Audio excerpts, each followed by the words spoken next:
Tapos na tayo guys, mamas. Dami kong bit-bit guys. Oh. Dami kong take-out na pagkain.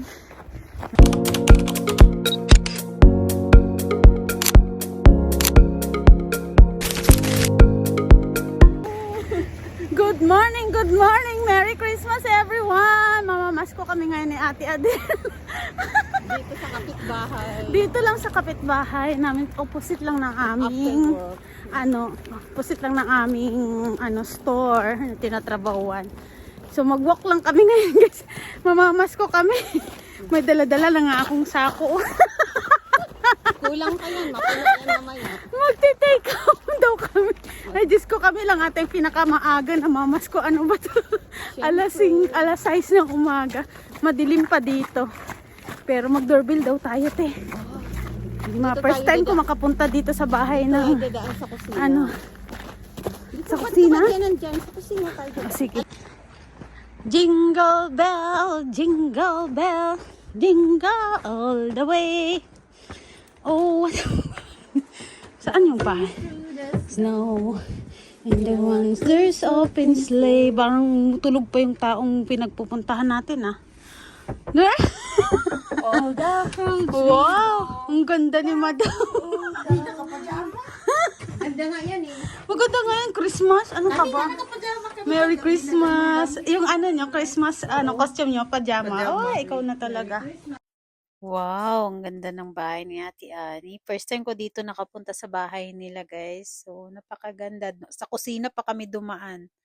So, pagdating namin, naka-ready na yung mga pagkain. Wow, may lechon pa. Ayan. So, na-excite kami. Gutom na rin kami actually kasi nga galing kami sa trabaho. At yung manager ko tuwang-tuwa sa kanyang kakaining palabok. Na-excite siya. Pero hirap na hirap siya kumuha. Kasi nga nakalimutan ni Ate Ani maglagay ng serving spoon. Kaya maliit na spoon ang gamit niya. Wow, meron pa siya guys na maha blanca, puto, spaghetti, palabok, pansit. Ayan, may malagkit pa. Tsaka kasaba. Marami talagang pagpipilian. So, napaka talaga. Tapos, syempre, hindi mawala sa handaan lagi ang lechon. So, napakasarap din ng kanilang lechon. Napaka-crunchy. Ayan, ang sarap. Sa daming pagkain, hindi ko na alam kung ano yung uunahin kong kainin. So, sabi ko, kakain ako ng mahablangka. Hindi na ako kumain ng kanin kasi nga, madalas ko naman yan nakakain sa bahay. So, yung mga hindi ko lang nakakain na matagal lang hindi ko pa nakakain yan, yung mga bablangka, saka dinuguan. Ayan, naalala ko yung dinuguan dati nung maliit ako, hate na hate ko yung dinuguan. Ngayon, gustong gusto ko yung dinuguan, guys. Ang sarap. Sobrang nabusog talaga kami sa daming pagkain. At syempre, dahil Christmas, meron kami natanggap na regalo. Kaya ayan, si Ate Adele, tuwang-tuwa yung manager ko sa kanyang natanggap na regalo na smartwatch. At yun nga, dumating na rin yung asawa ni ate para sunduin kami at the same time, kakain mo na siya. So, feeling ako may-ari ng bahay. Niyaya ko na kagad siyang kumain, in-entertain na namin siya para kumain. Ito talagang pinapasalamat ko kay God kasi nakatagpo ako ng mga mababait na kasama sa trabaho at nila, down to earth. Napakabait talaga, napaka-kind nila, napaka-generous. So, thankful talaga ako. Lagi nila akong inaalala, na tinuturing talaga nila akong family nila. Dinadala nila ako niyan ng pagkain, kanin, ulam. Talagang iniisip din nila yung yung pang daily food ko kasi alam nila guys na bihira akong mag-grocery kasi nga malayo at wala akong sasakyan. So, sila yan ang nagdadala ng pagkain minsan sa akin. Hindi lang pagkain, pati bigas, grocery.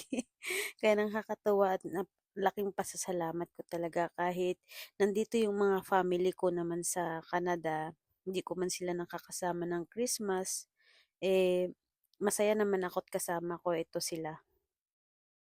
So guys, after nga namin kumain, nag-start na rin kaming mag-sharon. Hindi talaga maiwasan sa mga Pilipino na after mong kumain sa mga handaan, eh meron ka talagang take home. So, ayan, nag-start na kaming magbalot. Nakakatuwa. Pero si kuya, kape lang yan siya, ayaw niyang kumain. Pero ako, na-crave talaga ako guys sa lechon kasi matagal na ako hindi nakakain ng lechon. At na-surprise naman ako at meron akong gift. So, tapos na tayo guys, mamas ko. Dami kong bit-bit guys. Oh. Dami kong take home na pagkain.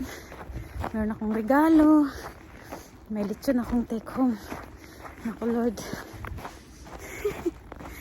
Kaya, na-late na tayo ng uwi. Ang tagal ng bus. Ay, buti day off ko ngayon guys. Kahit magtambay ako sa bahay, dami ko namang pagkain. Ay, yung mga alaga ko dong aso ba. Naantay na ako nun. Alas 8 na. Pero parang alas 6 pa lang. Ang dilim pa rin. Lumiwanag lang sa tingnan guys. Ano, maliwanag lang sa tingnan. Kasi sa snow, matagal mawala talaga itong snow ba. Makatulog din ako ngayon buong araw. Plano namin magkita kami ng kasamahan ko sa work. Sana ngayon kakain kami sa labas. Kaya lang, sarado pa lang yung mga mall. So baka bukas na lang kasi bukas Boxing Day. Bukas na lang kami magkita. So hanggang dito na lang muna guys. At baka iba kayo madulas sa black ice kaka-vlog ko. Merry Christmas everyone. Tingnan nyo naman yung kalsada. Ang dinadaanan ko. Yung snow naging buhangin na. Oh. Hey.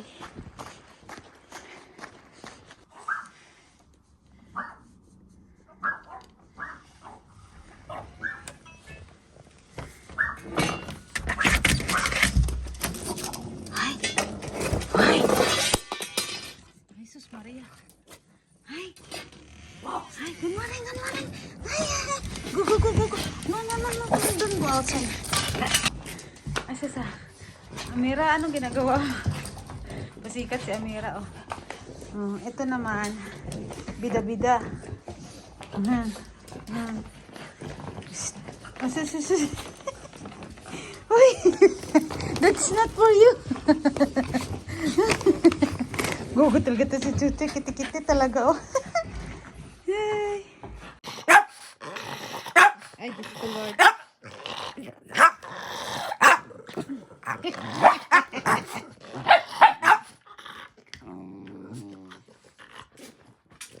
Sa mga nagbigay po ng gift sa akin, maraming salamat po. Merry Christmas!